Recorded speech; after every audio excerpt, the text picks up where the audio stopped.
नमस्कार, ये आकाशवाणी है। अभी आप मनोज कुमार शर्मा से समाचार सुनेंगे।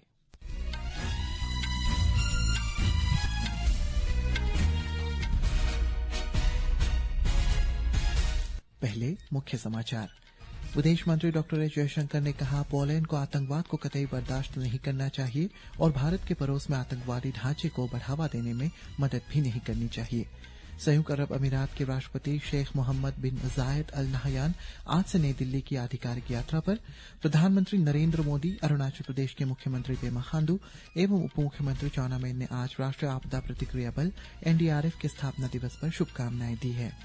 कृषि मंत्री शिवराज सिंह चौहान ने कांग्रेस पर विकसित भारत जी रामजी अधिनियम पर गलत सूचना फैलाने का आरोप लगाया। भाजपा के राष्ट्रीय अध्यक्ष के चुनाव के लिए आज नामांकन भरे गए। 100 से अधिक भारतीय मुख्य कार्यकारी अधिकारी और सरकारी प्रतिनिधिमंडल आज से स्विट्जरलैंड के दावोस में शुरू होने वाले विश्व आर्थिक मंच में भाग लेंगे। अब समाचार विस्तार से।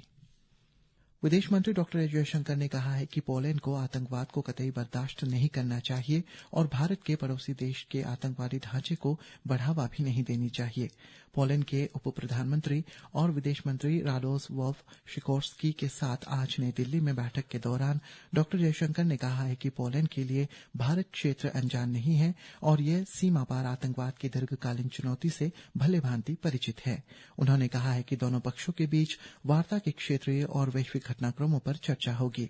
डॉक्टर जयशंकर ने कहा है कि हाल के समय में अमेरिका और फ्रांस ने उन्होंने यूक्रेन संघर्ष और उसके प्रभावों के बारे में भारत का दृष्टिकोण साझा किया था। पिछले वर्ष न्यूयॉर्क में और इस वर्ष जनवरी में पेरिस में हमने यूक्रेन संघर्ष और इसके प्रभावों पर खुलकर अपने विचार साझा किए हैं। हमने बार बार इस बात पर बल दिया है कि भारत को चुनिंदा रूप से निशाना बनाना अनुचित और अन्यायपूर्ण है और मैं आज फिर से इसे दोहरा रहा हूँ। डॉक्टर जयशंकर ने कहा कि मध्य यूरोप में पोलैंड भारत के सबसे बड़े व्यापारिक साझेदारों में से एक है। दोनों देशों के बीच द्विपक्षीय व्यापार $7 अरब है, जिसमें पिछले एक दशक में लगभग 200% की वृद्धि हुई। उन्होंने बताया है कि पोलैंड में भारतीय निवेश $3 अरब से अधिक हो गई है, जिससे पोलैंड में रोजगार के कई अवसर सृजित हुए हैं। डॉक्टर जयशंकर ने कहा है कि भारत की मजबूत आर्थिक वृद्धि, उसके बाजार का आकार और निवेश केंद्रित नीतियां पोलैंड के कारोबारियों के लिए बड़े अवसर उपलब्ध कराती है। संयुक्त अरब अमीरात के राष्ट्रपति शेख मोहम्मद बिन जायद अल नहयान आज भारत की आधिकारिक यात्रा पर हैं। इस दौरान वे भारत यूएई की व्यापक रणनीतिक साझेदारी को आगे बढ़ाने और पारस्परिक हित के क्षेत्रीय तथा वैश्विक मुद्दों पर विचारों का आदान प्रदान करेंगे। ब्यौरा हमारे संवाददाता से। संयुक्त अरब अमीरात के राष्ट्रपति शेख मोहम्मद बिन जायद अल नहयान प्रधानमंत्री नरेंद्र मोदी के निमंत्रण पर भारत आ रहे हैं। राष्ट्रपति बनने के बाद यह उनकी तीसरी आधिकारिक यात्रा है। यह यात्रा हाल ही में हुए उच्च स्तरीय आदान प्रदानों पर आधारित है, जिनमें 2024 में अबू धाबी के क्राउन प्रिंस शेख खालिद बिन मोहम्मद बिन जायद अल नहयान और 2025 में दुबई के क्राउन प्रिंस तथा संयुक्त अरब अमीरात के उप प्रधानमंत्री शेख हमदान बिन मोहम्मद बिन राशिद अल मखतूम की यात्राएं शामिल हैं। यह यात्रा ऐसे समय में हो रही है जब भारत और संयुक्त अरब अमीरात व्यापार, निवेश, रक्षा तथा ऊर्जा क्षेत्रों में सहयोग बढ़ा रहे हैं। यह व्यापक आर्थिक साझेदारी समझौते जैसे ढांचों द्वारा सहायता प्राप्त मजबूत और बढ़ते आर्थिक संबंधों को दर्शाती है। वार्ता में पश्चिम एशिया में हो रहे घटनाक्रमों सहित पारस्परिक हित के क्षेत्रीय और वैश्विक मुद्दों पर भी चर्चा होने की उम्मीद है। दुबई से विनोद कुमार। प्रधानमंत्री नरेंद्र मोदी ने आज राष्ट्रीय आपदा प्रतिक्रिया बल एनडीआरएफ के स्थापना दिवस पर शुभकामनाएं दी है।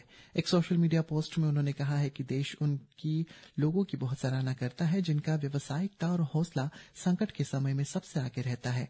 उन्होंने कहा है कि एनडीआरएफ आपदा की तैयारियों और प्रतिक्रिया में एक बेंचमार्क के रूप में उभरा है और अंतर्राष्ट्रीय स्तर पर बहुत सम्मान हासिल किया है। इस अवसर पर अरुणाचल प्रदेश के मुख्यमंत्री पेमा खांडू एवं उप मुख्यमंत्री चाउना मेन ने भी एनडीआरएफ दिवस की शुभकामनाएं दी है। अमेरिकी राष्ट्रपति डोनाल्ड ट्रंप द्वारा ग्रीनलैंड पर कब्जा करने के हाल के बयानों के बीच यूरोपीय नेताओं ने ग्रीनलैंड और डेनमार्क की संप्रभुता के प्रति अपना समर्थन दोहराया है। यूरोपीय आयोग की अध्यक्ष उर्जुला फॉन डेर लायन ने कहा है कि बढ़ते तनाव को देखते हुए उन्होंने नेटो के सचिव जनरल मार्क रूट और फ्रांस, ब्रिटेन, जर्मनी तथा इटली के नेताओं के साथ बातचीत की है। उन्होंने कहा है कि सभी ने रणनीतिक आर्थिक हितों की रक्षा के लिए वचनबद्धता व्यक्त की तथा यूरोप एकजुटता और पूरे संकल्प के साथ जवाब देगा। कृषि और किसान कल्याण मंत्री शिवराज सिंह चौहान ने कांग्रेस पार्टी पर विकसित भारत जी राम जी अधिनियम को लेकर देश की जनता को गुमराह करने का आरोप लगाया है। नई दिल्ली में श्री चौहान ने कहा है कि मनरेगा के तहत कांग्रेस द्वारा दिए गए अधिकार केवल कागजों तक ही सीमित रहे। केंद्रीय मंत्री ने कहा है कि यह अधिनियम पूरे देश में लागू होगा और प्रत्येक ग्राम पंचायत इसके दायरे में आएंगे। श्री चौहान ने कहा है कि विकसित भारत जी राम जी अधिनियम के अंतर्गत प्रत्येक ग्रामीण परिवार को कम से कम 125 दिन का रोजगार सुनिश्चित किया जाएगा।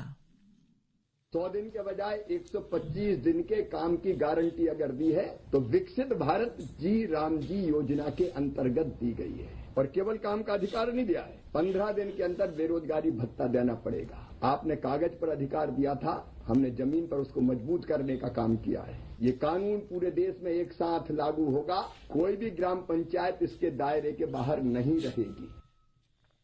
अरुणाचल प्रदेश ने पहली बार मेघालय स्थित विज्ञान और प्रौद्योगिकी विश्वविद्यालय में Indian National Mathematical Olympiad INMO 2026 में हिस्सा लिया, जिसमें खोंसा के Ramakrishna Sarada mission girls school की 6 छात्राओं और तेजू के विवेकानंद केंद्र विद्यालय की एक छात्रा ने राज्य का प्रतिनिधित्व किया। मुख्यमंत्री पेमा खांडू ने एक सोशल मीडिया पोस्ट में कहा है कि ये ऐतिहासिक भागीदारी एक मजबूत गणितीय संस्कृति यानी मैथमेटिकल कल्चर को प्रेरित कर समस्या समाधान और तार्किक सोच कौशल को तेज करेगी और ज्यादा छात्रों को गणित में राष्ट्रीय और अंतर्राष्ट्रीय स्तर पर उत्कृष्टता हासिल करने के लिए प्रोत्साहित करेगी। इस बीच INMO 2026 के नतीजे फरवरी-मार्च 2026 में घोषित होने की उम्मीद है। अरुणाचल प्रदेश के उप मुख्यमंत्री चाउना मेन ने घोषणा की है कि पांगसुपास इंटरनेशनल फेस्टिवल 2026 का आयोजन 20 जनवरी 2026 से आगामी 22 तारीख तक चांगलांग जिले के नाम्बोंग में भारत म्यांमार अंतर्राष्ट्रीय सीमा के पास किया जाएगा। 3 दिवसीय अंतर्राष्ट्रीय महोत्सव इस क्षेत्र की समृद्ध सांस्कृतिक विरासत का जश्न मनाते हुए सीमा पार संबंधों, पर्यटन और लोगों के बीच समन्वय को बढ़ावा देगा। महोत्सव के तहत दूसरे विश्व युद्ध की समाप्ति की 80वीं वर्षगांठ के साथ ही युद्ध के दौरान किए गए बलिदानों और ऐतिहासिक स्टील वेल रोड के निर्माण को सम्मानित भी किया जाएगा। भारतीय जनता पार्टी के राष्ट्रीय अध्यक्ष पद के चुनावों के लिए आज नामांकन भरे गए। पार्टी के राष्ट्रीय चुनाव अधिकारी और सांसद के लक्ष्मणन द्वारा जारी चुनाव कार्यक्रमों के अनुसार नामांकन दाखिल करने की समय सीमा शाम 4 बजे तक ही थी। विश्व आर्थिक मंच का 56वां वार्षिक सम्मेलन आज से स्विट्जरलैंड के दावोस में शुरू हो रहा है। इसमें 3000 से अधिक वैश्विक नेता शामिल होंगे। 5 दिन के इस सम्मेलन में 100 से अधिक भारतीय CEO और सरकारी प्रतिनिधिमंडल हिस्सा लेंगे।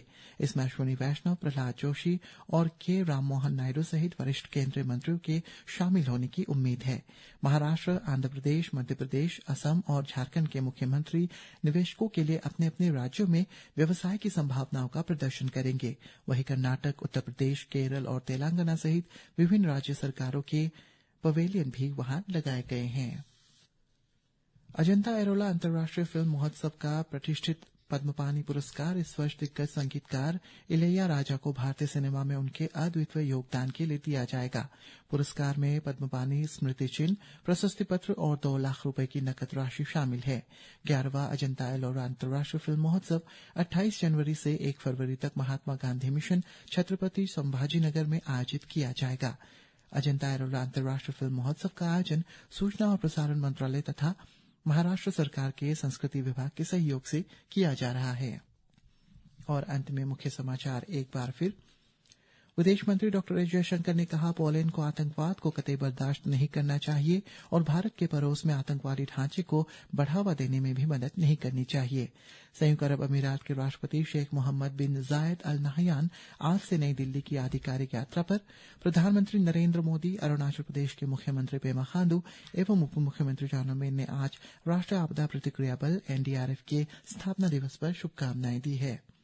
कृषि मंत्री शिवराज सिंह चौहान ने कांग्रेस पर विकसित भारत जी राम जी अधिनियम पर गलत सूचना फैलाने का आरोप लगाया। भाजपा के राष्ट्रीय अध्यक्ष के चुनाव के लिए आज नामांकन भरे गए। इसी के साथ ये समाचार बुलेटिन समाप्त हुआ। नमस्कार।